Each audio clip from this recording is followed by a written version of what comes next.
Salam, bienvenue dans cette vidéo. Nous allons voir le rêve de l'asile psychiatrique et de ses différentes significations. Mais en ça, sachez que je propose des interprétations personnalisées à partir de 5 € par mois sur Patreon ou Buy Me Coffee. Privilégiez Patreon. Pour ce prix-là, vous avez des interprétations illimitées pour le moment en question.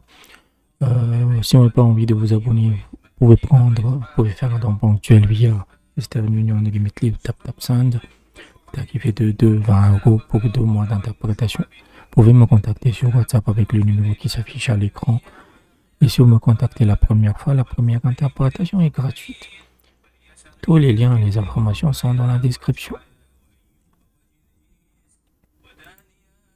Dans un rêve, un hôpital psychiatrique ou un asile d'aliénés représente un bain public ou un sauna, un refuge des mauvais esprits, un lieu où on dévoile ses parties intimes et où l'on se conduit mal en public.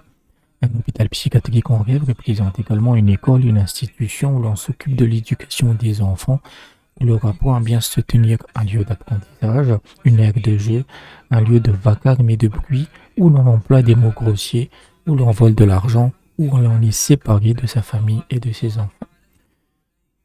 Si une personne décédée est vue en rêve dans un hôpital psychiatrique, cela signifie qu'elle vit en enfer. Car un hôpital psychiatrique a parfois recours à la force envers ses patients pour les ligoter et les emprisonner.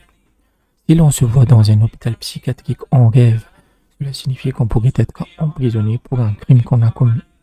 Fréquenter des fous et des aliénés en rêve signifie également être emprisonné, et fréquenter des criminels, cela pourrait signifier tomber malade ou mourir d'une maladie incurable.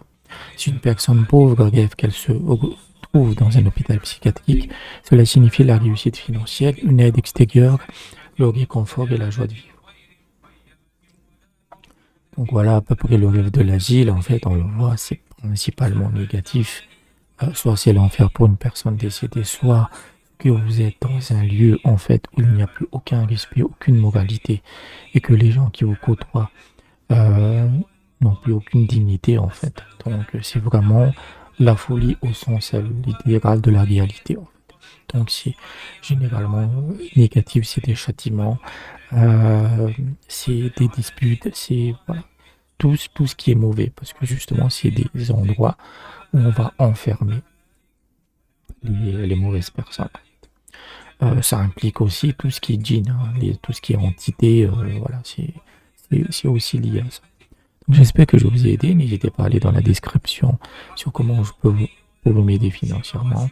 C'est très important ces derniers temps. Et je vous dis à bientôt.